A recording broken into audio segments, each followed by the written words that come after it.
ഒരു കൊച്ചു ഗ്രാമത്തിൽ നില എന്ന ഒരു പെൺകുട്ടിയും അവളുടെ അമ്മയും താമസിച്ചിരുന്നു.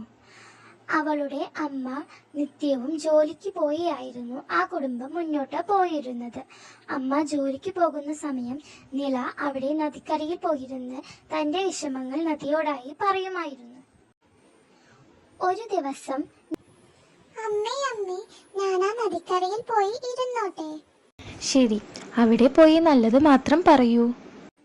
നില യാത്ര പറഞ്ഞ് പതുക്കെ പതുക്കെ നടന്ന് നദിക്കരയിലെത്തി. നദിയമ്മേ, ഞാൻ പറയുന്നത് കേൾക്കുന്നുണ്ടോ? പറയൂ നില, നീ പറയുന്നതെല്ലാം ഞാൻ കേൾക്കുന്നുണ്ടായിരുന്നു.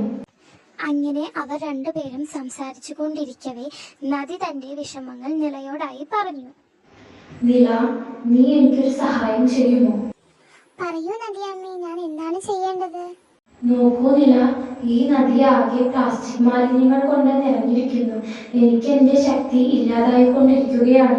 നില ആ പ്ലാസ്റ്റിക്കുകൾ ഓരോന്നോരോന്നായി പെറുക്കി അവിടെ ഉണ്ടായിരുന്ന ഡസ്റ്റ്ബിന്നിൽ നിക്ഷേപിച്ച് ആ നദിയെ പൂർണ്ണ രൂപത്തിലാക്കി എത്തിച്ചു. നന്ദിയുണ്ട് നില, എന്നെ പഴയതുപോലെ ആക്കി തന്നതിന്. ഈ സമ്മാനം ഞാൻ നിനക്ക് നൽകുന്നു. ആ സമ്മാനവുമായി അവൾ അവളുടെ വീട്ടിലേക്ക് പതുക്കെ നടന്നു നീങ്ങുന്നു.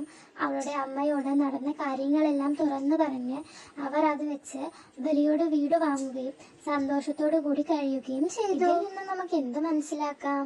പ്രകൃതിയെ നമ്മൾ സ്നേഹിച്ചാൽ അവ നമ്മെ തിരിച്ചും സ്നേഹിക്കും. നമുക്ക് ആവശ്യമായതെല്ലാം പ്രകൃതി തന്നെ നമുക്ക് നൽകും. അതുകൊണ്ട് നമുക്ക് അവയെ സംരക്ഷിക്കാം. ഈ കഥ കൂട്ടുകാർക്ക് ഇഷ്ടപ്പെട്ടോ? ഇതുപോലെയുള്ള കഥകൾ കേൾക്കുവാനായി ഈ ചാനൽ സബ്സ്ക്രൈബ് ചെയ്ത് കൂടെ കൂടിക്കോളൂ.